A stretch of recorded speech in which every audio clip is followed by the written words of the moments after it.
আসসালামু আলাইকুম, স্বাগত জানাচ্ছি চ্যানেল আই সংবাদে। সংবাদ কক্ষে আপনাদের সাথে আছি আমি প্রিয়াঙ্কা।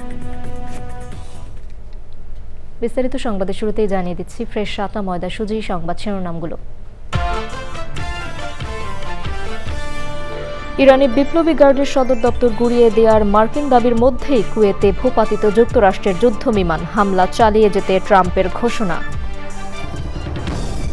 মার্কিন স্থাপনায় পাল্টা হামলা নিয়ে ইরানের বিরুদ্ধে একজোট প্রতিবেশী 6 আরব দেশ, বিমান ঘাঁটি ব্যবহারে যুক্তরাষ্ট্রকে যুক্তরাজ্যের অনুমতি। মনোরেল ও নারীদের জন্য বিশেষ গণপরিবহন নিয়ে প্রধানমন্ত্রী তারেক রহমানের বৈঠক, ঢাকাকে বিকেন্দ্রীকরণে অগ্রাধিকার।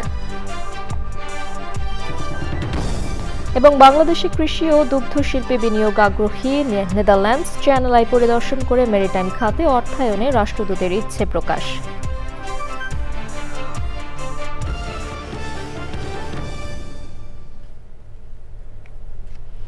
সংবাদ শিরোনামগুলো জানাচ্ছিলাম। এখনকার সংবাদ আয়োজন একই সঙ্গে চ্যানেল আইয়ের ইউটিউব চ্যানেলে এবং চ্যানেল আইয়ের ওটিটি প্ল্যাটফর্ম আই স্ক্রিনে লাইভ স্ট্রিম হচ্ছে। যাচ্ছি বিস্তারিত সংবাদে এবং প্রথমেই ইরান যুদ্ধ প্রসঙ্গ।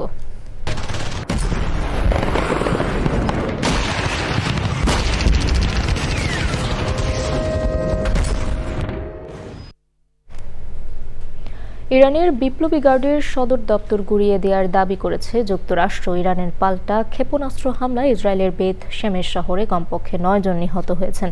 কুয়েতে ভূপাতিত হয়েছে মার্কিন F-15 যুদ্ধবিমান। মধ্যপ্রাচ্য জুড়ে মার্কিন সামরিক ঘাঁটি ও স্থাপনায় ইরানের অব্যাহত হামলায় অন্তত 3 মার্কিন সেনা নিহত ও 5 জন গুরুতর আহত হয়েছেন। ইরান সমর্থিত সশস্ত্র গোষ্ঠী হিজবুল্লাহর রকেট হামলার জবাবে লেবাননের বৈরুতে ইসরায়েলের পাল্টা হামলায় নিহত হয়েছেন 31 জন। মার্কিন প্রেসিডেন্ট ডোনাল্ড ট্রাম্প বলেছেন, ইরানি অভিযান 4 থেকে 5 সপ্তাহ স্থায়ী হতে পারে। 3 মার্কিন সেনা হত্যার প্রতিশোধ নেওয়ার অঙ্গীকার করে তিনি আরও প্রাণহানির ব্যাপারে সতর্ক করেছেন। সুদীপ্তা মাহমুদের রিপোর্ট। ইরান যুদ্ধ পরিস্থিতিতে নজিরবিহীন অস্থিতিশীলতায় গোটা মধ্যপ্রাচ্য। হামলার তৃতীয় দিনে সামাজিক যোগাযোগ মাধ্যমে পোস্টে মার্কিন সেন্ট্রাল কমান্ডের দাবি, তেহরানে ইরানি রেভলিউশনারি গার্ড IRGCর সদর দপ্তর গুড়িয়ে দেওয়া হয়েছে। মার্কিন ইসরায়েলি হামলা হয়েছে তেহরানের গান্ধী হাসপাতাল, পুলিশ ভবন, বিভিন্ন সামরিক স্থাপনা এবং রাষ্ট্রীয় বেতার ও টেলিভিশনের সদর দপ্তরে। ইরানের গণমাধ্যম জানিয়েছে, তেহরানের নীলুফার স্কোয়ারে হামলায় নিহত কমপক্ষে 20 জন। মার্কিন প্রেসিডেন্ট ডোনাল্ড ট্রাম্প জানিয়েছেন, ইরানের চূড়ান্ত লক্ষ্য অর্জনে 4 থেকে 5 সপ্তাহ অভিযান চলবে।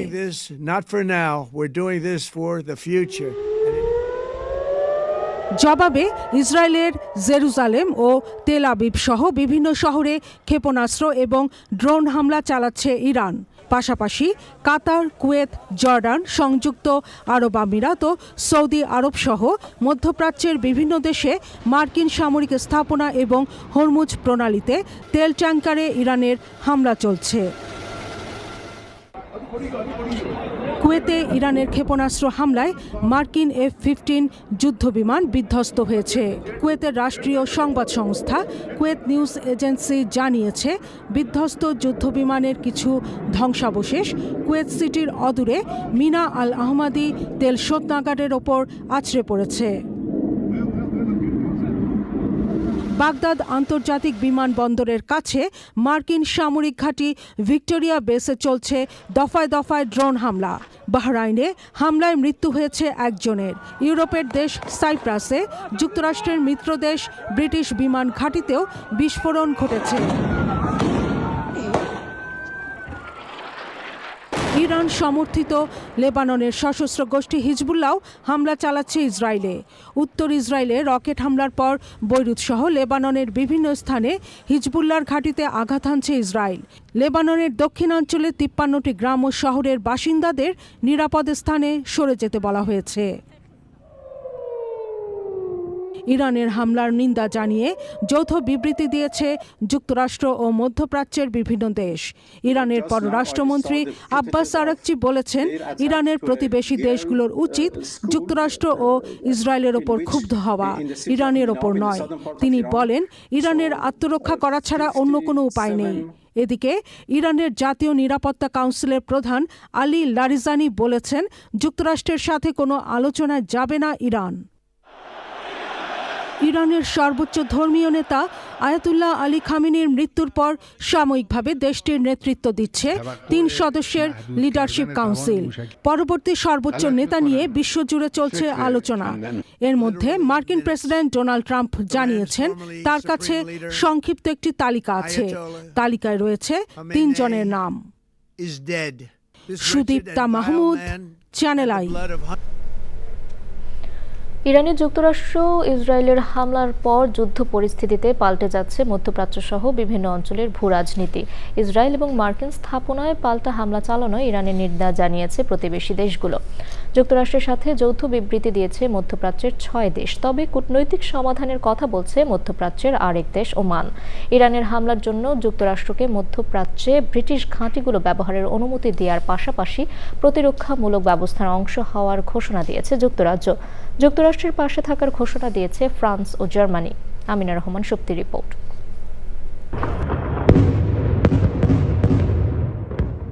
ইরানে মার্কিন ইসরায়েলি যৌথ হামলার পর ইসরায়েলের পাশাপাশি মধ্যপ্রাচ্যের দেশগুলোতে থাকা মার্কিন সামরিক স্থাপনায় পাল্টা হামলা শুরু করে তেহরান। ইরান বলছে, যেসব দেশের মাটি ব্যবহার করে যুক্তরাষ্ট্র হামলা চালাচ্ছে, নিজেদের রক্ষায় সেই সব দেশে প্রতিরোধমূলক আক্রমণ চালাচ্ছে তারা। তবে ইরান নির্বিচার হামলা চালাচ্ছে উল্লেখ করে যুক্তরাষ্ট্রের সঙ্গে যৌথ বিবৃতি দিয়েছে কাতার, কুয়েত, জর্ডান, বাহরাইন, সৌদি আরব ও সংযুক্ত আরব আমিরাত। ইরানের হামলা থেকে নিজেদের রক্ষার অধিকার রয়েছে বলেও সতর্ক করেছে মধ্যপ্রাচ্যের এসব দেশ।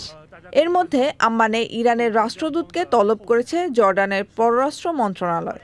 ইরানের সমর্থনে লেবাননের সশস্ত্র গোষ্ঠী হিজবুল্লাহ হামলা চালাচ্ছে ইসরায়েলে। বেরুত সহ লেবাননের বিভিন্ন স্থানে হিজবুল্লাহ সদস্যদের লক্ষ্য করে ব্যাপক হামলা চালাচ্ছে ইসরায়েল। ঘটছে প্রাণহানি।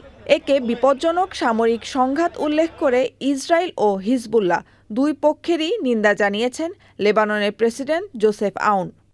মধ্যপ্রাচ্যে নিজেদের ও মিত্র দেশগুলোর স্বার্থ রক্ষায় ইরানের বিরুদ্ধে সামরিক ব্যবস্থা নেয়ার হুঁশিয়ারি দিয়েছে ফ্রান্স, জার্মানি ও যুক্তরাজ্য। এ বিষয়ে যৌথ বিবৃতি দিয়েছেন ইউরোপের প্রভাবশালী 3 দেশের নেতারা। I spoke to you about the situation in the Gulf. যুক্তরাষ্ট্র ও ইসরায়েলের সাথে পরোক্ষভাবে যুক্ত রয়েছে যুক্তরাজ্য। ব্রিটিশ প্রধানমন্ত্রী কিয়ার স্টারমার বলেছে, তারা ইরানের বিরুদ্ধে হামলা চালাতে মধ্যপ্রাচ্যে তাদের ঘাঁটি ব্যবহারে যুক্তরাষ্ট্রকে অনুমতি দিয়েছেন। তবে ইরানের বিরুদ্ধে যুক্তরাষ্ট্র ও ইসরায়েলের যৌথ সামরিক অভিযানে অংশ নেওয়ার পরিকল্পনা অস্ট্রেলিয়ার নেই বলে জানিয়েছেন দেশটির পররাষ্ট্রমন্ত্রী পেনি ওয়াং। যুদ্ধ পরিস্থিতিতেও কূটনৈতিক প্রচেষ্টার বার্তা এসেছে। ইরান যুক্তরাষ্ট্র আলোচনায় মধ্যস্থতাকারী দেশ ওমানের পররাষ্ট্রমন্ত্রী বদর বিন হামাস আল বুসাইদি বলেছেন, কূটনীতির দরজা এখনও খোলা। হামলা, পাল্টা হামলা, প্রাণহানি ও ধ্বংসযজ্ঞের মধ্যে জাতিসংঘকে অতি দ্রুত কার্যকর পদক্ষেপ নেয়ার আহ্বান জানিয়েছেন ইরানের পররাষ্ট্রমন্ত্রী Abbas Araghchi. Amina Rahman Supti, channel I. যুক্তরাষ্ট্র ও ইসরায়েলের যৌথ হামলা এবং মধ্যপ্রাচ্যের প্রতিবেশী কোনো দেশ এখনও পাশে না দাঁড়ানোর পরও যুদ্ধে ইরান কতদিন টিকতে পারবে তা নিয়ে চলছে বিশ্লেষণ। তেহরানের গোপন কোনো অস্ত্র সামনে আনা বা গেরিলা কৌশলে এগোনোর মতো বিষয় আসছে আলোচনায়। জাকিরুল ইসলামের রিপোর্ট। যুক্তরাষ্ট্র ও ইসরায়েলের যৌথ হামলার মুখে ইরান কতদিন টিকতে পারবে, এ প্রশ্নেই চলছে আলোচনা। বিশেষজ্ঞদের মতে ইরান কতদিন টিকবে তা নির্ভর করছে যুদ্ধের ধরন ও লক্ষ্যবস্তুর উপর। বর্তমান সামরিক ও ভৌগোলিক রাজনৈতিক পরিস্থিতিতে বিষয়টি নানা শর্তের সঙ্গে জড়িত। যুক্তরাষ্ট্র ও ইসরায়েল তাদের আধুনিক বিমান বাহিনী দিয়ে টানা 4 থেকে 6 সপ্তাহ তীব্র বিমান হামলা চালাতে সক্ষম। এতে ইরানের গুরুত্বপূর্ণ সামরিক স্থাপনা বড় ক্ষতির মুখে পড়তে পারে। এই সময়ের মধ্যে দেশটি দুর্বল অবস্থায় পৌঁছাতে পারে বলে মনে করছেন বিশেষজ্ঞরা। তবে ইরান যে গোপন অস্ত্রের কথা বলছে তার উপরও পরিস্থিতি নির্ভর করতে পারে। 2025 সালের জুনে 12 দিনের যুদ্ধে ইরানের আকাশ প্রতিরক্ষা ব্যবস্থা এবং সতর্কতামূলক সংকেত জালিকা মারাত্মকভাবে ক্ষতিগ্রস্ত হয়। বর্তমান হামলায় আকাশ পথ রক্ষা করতে ইরান হিমশিম খাচ্ছে। অনেক সংকেত কেন্দ্র এবং উৎক্ষেপণ যন্ত্র ধ্বংস হয়ে যাওয়ায় দ্রুত মেরামত সম্ভব হচ্ছে না। সরাসরি প্রচলিত যুদ্ধে ইরান দীর্ঘদিন টিকতে পারবে না, তবে তারা ক্ষয়িষ্ণু যুদ্ধ বা দীর্ঘস্থায়ী গেরিলা কৌশল নিতে পারে। ইরানের কাছে প্রায় 1500 থেকে 2000 ব্যালিস্টিক ক্ষেপণাস্ত্র রয়েছে। তারা ইসরায়েল ও মধ্যপ্রাচ্যে মার্কিন ঘাঁটিতে হামলা চালালেও এর তীব্রতা আগের তুলনায় কম বলছেন বিশেষজ্ঞরা। মার্কিন কর্মকর্তাদের ধারণা কয়েকদিন বা সপ্তাহের মধ্যেই ইরানের প্রধান সামরিক অবকাঠামো ধ্বংস করা সম্ভব। বাস্তবে কি হবে তা সময়ই বলবে। যুদ্ধ দীর্ঘ হলে ইরান তার ভৌগোলিক আয়তন ও মিত্রবাহিনী ব্যবহার করে প্রতিরোধ গড়ে তোলার চেষ্টা করতে পারে। তবে বড় ধরনের ধ্বংস হলে পুনর্গঠনে কয়েক বছর সময় লাগতে পারে বলে ধারণা করা হচ্ছে। ইরানের মোট জনসংখ্যা প্রায় 8,85,00,000। তাদের সক্রিয় সেনা সদস্য 6 লাখের বেশি। বিশাল ভূখণ্ড কৌশলগত সুবিধা দেয়, কিন্তু দেশটির অর্থনীতি ভঙ্গুর। সাম্প্রতিক অভ্যন্তরীণ বিক্ষোভ সরকারের রাজনৈতিক ভিত্তিকে দুর্বল করেছে। আকাশ ও প্রযুক্তিগত সক্ষমতায় যুক্তরাষ্ট্র ও ইসরায়েল জোট অনেক বেশি শক্তিশালী। সামরিক বিশ্লেষকদের মতে যুক্তরাষ্ট্র 4 থেকে 6 সপ্তাহ তীব্র হামলা চালাতে পারবে। এরপর রসদ সরবরাহে চাপ তৈরি হতে পারে। শুধু আকাশ হামলায় সরকার পুরোপুরি উৎখাত না হলেও বড় ধরনের ক্ষতি হতে পারে। এতে অর্থনীতি আরও দুর্বল হবে এবং শাসন ব্যবস্থার উপর চাপ বাড়বে। জাকিরুল ইসলাম, চ্যানেল আই। এবারে অন্যান্য সংবাদ। মেট্রো রেলের পাশাপাশি মনোরেল সহ আরও কি ব্যবস্থা নেওয়া যায় সে বিষয়ে প্রধানমন্ত্রী তারেক রহমানের সঙ্গে বৈঠক করেছেন যোগাযোগ বিশেষজ্ঞ শামসুল হক। সচিবালয়ে প্রধানমন্ত্রীর কার্যালয়ে বৈঠক শেষে সাংবাদিকদের তিনি বলেন, নারীদের জন্য বিশেষ গণপরিবহন, দ্রুতগতির ট্রেন চালু ও ঢাকাকে বিকেন্দ্রীকরণ করার বিষয়ে অগ্রাধিকার বিষয়ে কথা হয়েছে। দ্রুত এ বিষয়ে পদক্ষেপ নেওয়া হবে বলেও জানান তিনি।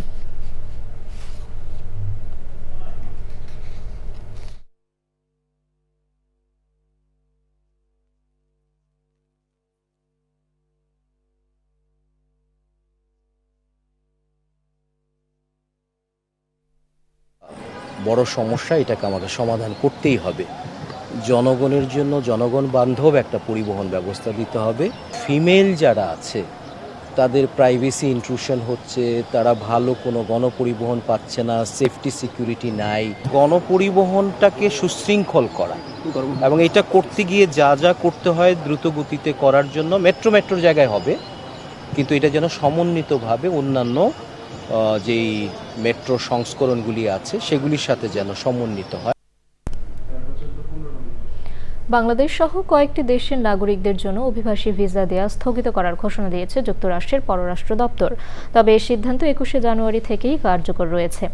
সোমবার সকালে সামাজিক যোগাযোগ মাধ্যম ফেসবুকে এ নিয়ে নতুন করে পোস্ট দিয়েছে ঢাকায় মার্কিন দূতাবাস। পোস্টে মার্কিন পররাষ্ট্র দপ্তরের কথা উল্লেখ করে জানানো হয়েছে, যুক্তরাষ্ট্রের অর্থনীতিতে অভিবাসীদের প্রভাব এবং সরকারি ব্যয়ের বিষয়টি বিবেচনা করে এই পদক্ষেপ নেওয়া হয়েছে।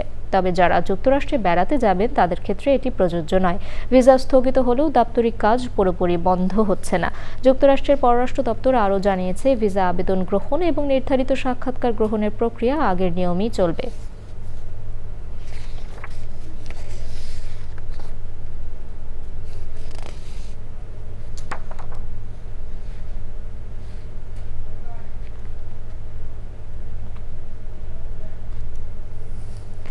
বাংলাদেশের কৃষি ও দুগ্ধজাত পণ্য উৎপাদন শিল্পে বিনিয়োগে আগ্রহী নেদারল্যান্ডসের বিনিয়োগকারীরা। চ্যানেল আই পরিদর্শনে এসে নেদারল্যান্ডসের রাষ্ট্রদূত জানান, নদী ও পানি ব্যবস্থাপনার পাশাপাশি কৃষি ও দুগ্ধজাত পণ্য উৎপাদন বাড়ানো ও সংরক্ষণে বাংলাদেশের সঙ্গে কাজের সুযোগ আছে তাদের। মেরিটাইম খাতে তাদের বিনিয়োগের আগ্রহের কথাও জানান ডাচ রাষ্ট্রদূত। পান্থ রহমান জানাচ্ছেন। বিশ্ব নারী দিবস উপলক্ষে তৃতীয় মাত্রার বিশেষ আয়োজনের অতিথি হিসেবে চ্যানেল আইতে আসেন নেদারল্যান্ডসের রাষ্ট্রদূত। তাকে স্বাগত জানান চ্যানেল আইয়ের ব্যবস্থাপনা পরিচালক ফরিদুর রেজা সাগর এবং পরিচালক ও বার্তা প্রধান শাইখ সিরাজ। সৌজন্য বৈঠকে চ্যানেল আইয়ের কার্যক্রম তুলে ধরেন তারা। চ্যানেল আইকে দেয়া এক সাক্ষাৎকারে ডাচ রাষ্ট্রদূত নদী ব্যবস্থাপনা, কৃষি ও ডেইরি খাত এবং বদ্বীপ ব্যবস্থাপনায় সহযোগিতার কথা জানান। নদী ও পানি ব্যবস্থাপনার পাশাপাশি কৃষি খাতেও আমাদের বিশেষ জ্ঞান রয়েছে। উদ্যান কেন্দ্রিক চাষ এবং দুগ্ধজাত শিল্পেও আমরা দক্ষ। কৃষি খাতে আমাদের বৈশ্বিক বাজার আছে। আমাদের শিক্ষা প্রতিষ্ঠানগুলো এই খাতে স্মার্ট সমাধান খুঁজে বের করার চেষ্টা করছে। এই খাতগুলোতে উৎপাদনশীলতা বাড়াতে আমরা বাংলাদেশের সঙ্গে কাজ করতে পারি। এক্ষেত্রে আরও বেশি বিনিয়োগ আকর্ষণের চেষ্টা করছি। সমুদ্র অর্থনীতি ও প্রযুক্তি নিয়ে বাংলাদেশের সঙ্গে কাজ করার আগ্রহের কথাও জানান রাষ্ট্রদূত। আমরা মেরিটাইম খাতে বিনিয়োগ করছি। এক্ষেত্রে চট্টগ্রামের টার্মিনাল ব্যবস্থাপনা বা ট্রলার কিংবা গভীর সমুদ্রের জাহাজ নির্মাণ খাতে সহযোগিতার সুযোগ দেখতে পাচ্ছি। এক্ষেত্রে ডাচ প্রতিষ্ঠানগুলো সহজেই বাংলাদেশের সঙ্গে কাজ করতে পারে। পরে তৃতীয় মাত্রার বিশেষ আয়োজনে যোগ দেন নেদারল্যান্ডসের রাষ্ট্রদূত। পান্থ রহমান, চ্যানেল আই, ঢাকা। ইরানে যুক্তরাষ্ট্র ও ইসরায়েলের সামরিক হামলার প্রভাবে বাংলাদেশ থেকে মধ্যপ্রাচ্যগামী ফ্লাইটগুলো অনিশ্চয়তায় পড়েছে। এর ফলে ভোগান্তিতে পড়েছেন বহু মানুষ। ঢাকার হজরত শাহজালাল আন্তর্জাতিক বিমানবন্দরে আছেন শহীদুল্লাহ রাজু, যাচ্ছে তার কাছে। রাজু, মধ্যপ্রাচ্যগামী ফ্লাইটগুলোর সূচি নিয়ে আপনার কাছে সবশেষ কি তথ্য আছে? এছাড়া সংশ্লিষ্টরা কি বলছেন?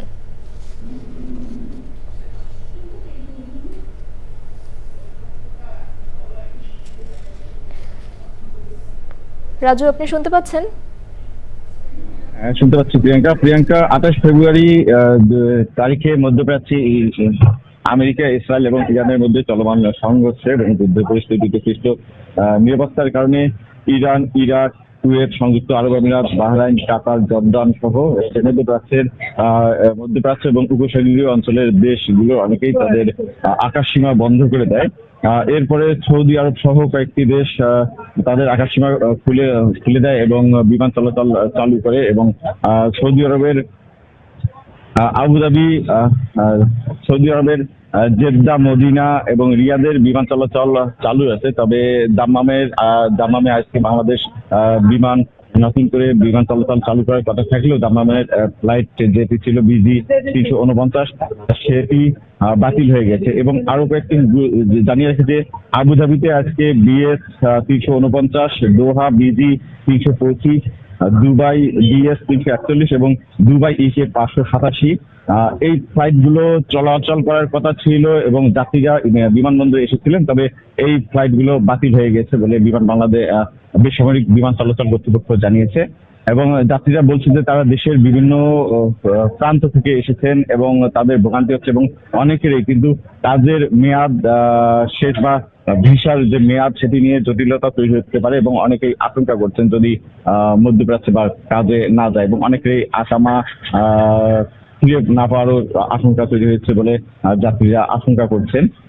তবে অনেকেই বঙ্গবন্ধু বিমানবন্দর থেকেও ফিরে যাচ্ছেন এবং এজেন্সির সঙ্গে যোগাযোগ করার চেষ্টা করছেন যে তারা মধ্যপ্রাচ্যে তাদের কাজে যেতে পারবে কিনা। আরেকটা বিষয় জানিয়ে রেখি যে এ পর্যন্ত কিন্তু মোট 39টি ফ্লাইট বাতিল হয়েছে আজকে এবং বাংলাদেশে সর্বমোট 102টি ফ্লাইট বাতিল হয়েছে। এবং বিমান বাংলাদেশের যে দাম্মামে সকাল 9টায় যে ফ্লাইটটি যাওয়ার কথা ছিল সেটির যাত্রীরা অনেকেই দুপুরে যে রিয়াদের ফ্লাইটে চলে গিয়েছেন।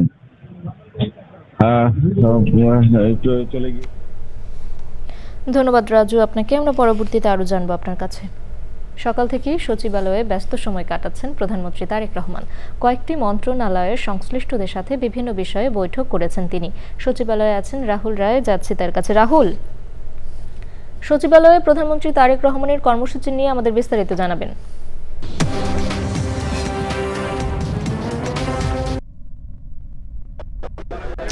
প্রধানমন্ত্রী হিসেবে দায়িত্ব নেওয়ার পর থেকেই এই সচিবালয়ে প্রধানমন্ত্রীর যে নির্দিষ্ট কার্যালয় রয়েছে সেখানে তিনি অফিস করছেন। প্রতিদিনই কিন্তু তিনি অফিস করেন, এমনকি সরকারি ছুটির দিন শনিবারে তিনি তার প্রধানমন্ত্রী কার্যালয়ে তেজগাঁওয়ে অফিস করেন।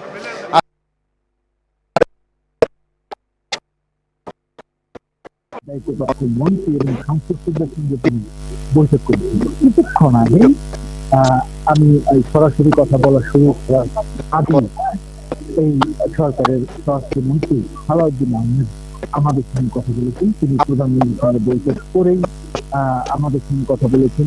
বেশ কিছু বিষয়ে তিনি সরকার অবস্থান পরিষ্কার করেছেন। যেমন আমরা দেখেছি যে সংসদের প্রথম ভাষণ না দেন তার জন্য প্রধানমন্ত্রীকে একদিন চিঠি দিয়েছে, সেই প্রশ্ন করেছিলাম।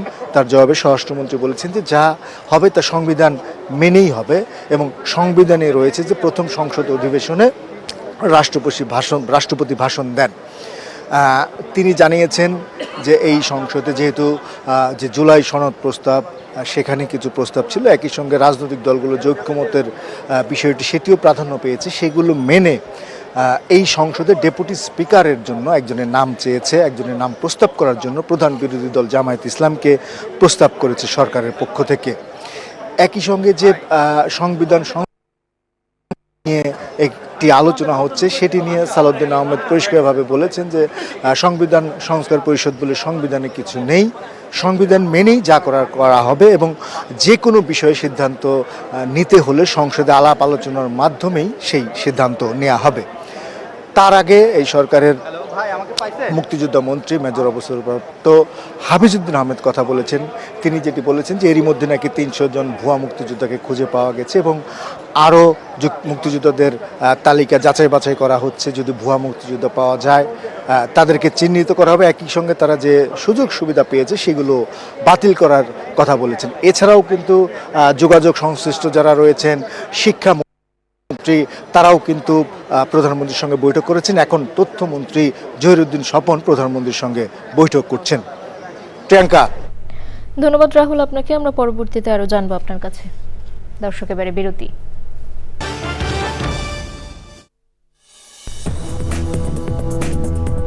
ফিরে এলাম বিরতির পর।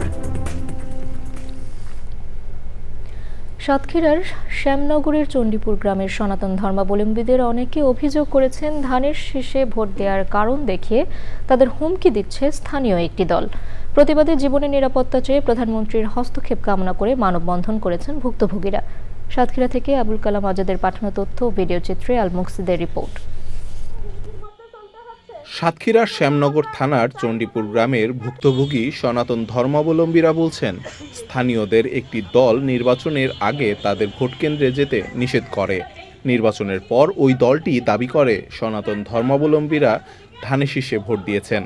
এরপর থেকেই হুমকি ও হয়রানি শুরু। ধানের শীষের নেতারা ধানের শীষেই ভোট দিতে বারণ করে, কিন্তু আমরা ভোট দেওয়ার পরে বিভিন্ন রকম হুমকি হয়।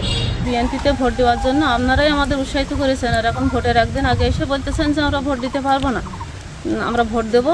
আর ভোট দেওয়ার কারণে আমাদের এই দুর্দিন নেমে গেছে, আমাদের এখন পাশে তো নেই। জমি দখলের চেষ্টা ও নারী হেনস্থা করার সহ বিভিন্ন অভিযোগ এনেছে ভুক্তভোগীরা। 12 তারিখে তো নির্বাচন, তার আগে 11 তারিখে আমাদের ফোন দেয় বিএনপির ওই 4-5 জন বড় নেতা। তারা বলে যে ধানের শীষে ভোট দেওয়া যাবে না, তোমরা কেন্দ্রে যাইও না।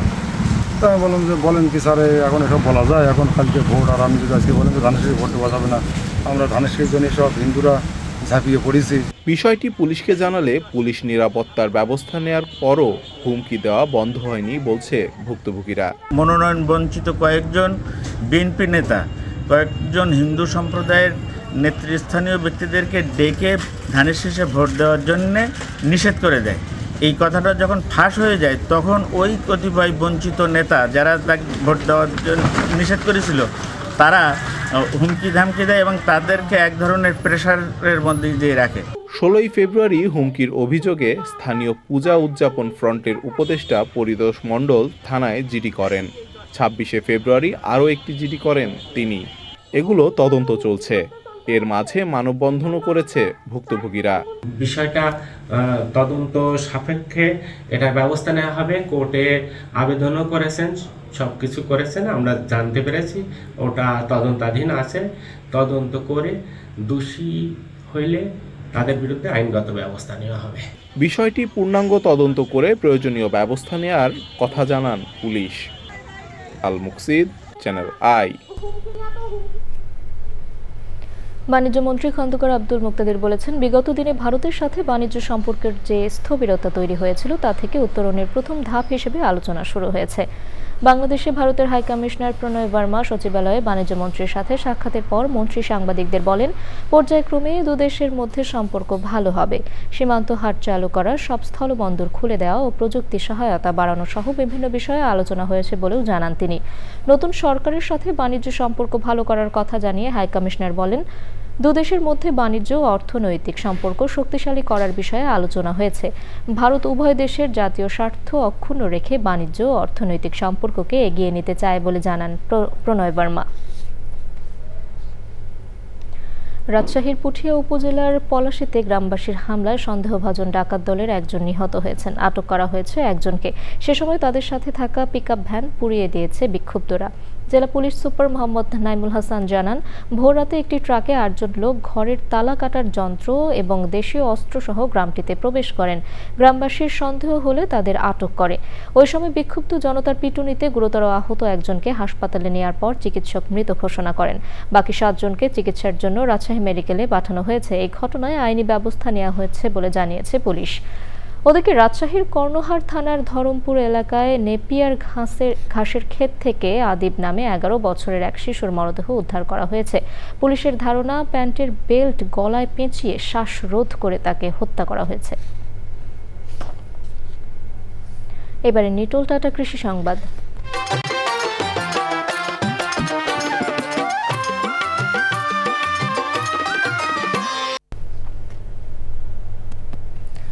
লবণাক্ততার কারণে অনাবাদি পড়ে থাকা জমিতে নতুন সম্ভাবনা তৈরি করেছে বেড ও মাদা পদ্ধতির চাষ। উপকূলীয় জেলা ভোলায় এই পদ্ধতিতে লবণ সহিষ্ণু সবজি উৎপাদনের মাধ্যমে বদলে যাচ্ছে গ্রামীণ নারীদের জীবন।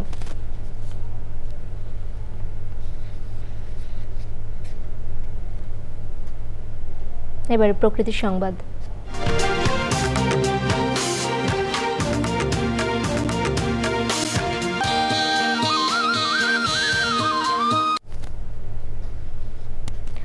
একসময় দোয়াতের কালি আর তালপাতায় হতো শিশুদের হাতে খড়ি। সময়ের বিবর্তনে আজ তা বিলুপ্ত প্রায়। তবে বাগেরহাটের চিতুলমারীতে এখনও টিকে আছে ঐতিহ্যবাহী এই শিক্ষা পদ্ধতি।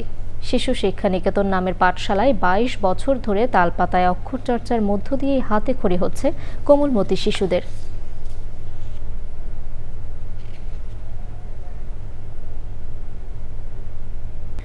দর্শক, সবশেষে ফ্রেশ আটা ময়দা সুজি সংবাদ শিরোনামগুলো জানিয়ে দিচ্ছি আরও একবার। ইরানে বিপ্লবী গার্ডের সদর দপ্তর গুড়িয়ে দেওয়ার মার্কিন দাবির মধ্যেই কুয়েতে ভূপাতিত যুক্তরাষ্ট্রের যুদ্ধবিমান হামলা চালিয়ে যেতে ট্রাম্পের ঘোষণা। মার্কিন স্থাপনায় পাল্টা হামলা নিয়ে ইরানের বিরুদ্ধে একজোট প্রতিবেশী 6 আরব দেশ। বিমান ঘাঁটি ব্যবহারে যুক্তরাষ্ট্রকে যুক্তরাজ্যের অনুমতি। মনোরেল ও নারীদের জন্য বিশেষ গণপরিবহন নিয়ে প্রধানমন্ত্রী তারেক রহমানের বৈঠক। ঢাকাকে বিকেন্দ্রীকরণে অগ্রাধিকার। এবং বাংলাদেশে কৃষি ও দুগ্ধ শিল্পে বিনিয়োগে আগ্রহী নেদারল্যান্ডস। চ্যানেল আই পরিদর্শন করে মেরিটাইম খাতে অর্থায়নে রাষ্ট্রদূতের ইচ্ছে প্রকাশ।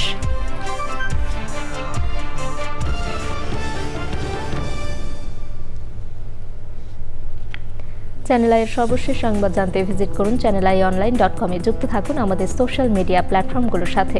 দর্শক, এখনকার সংবাদ আয়োজন এই পর্যন্তই। এতক্ষণ সাথে থাকার জন্য ধন্যবাদ সবাইকে।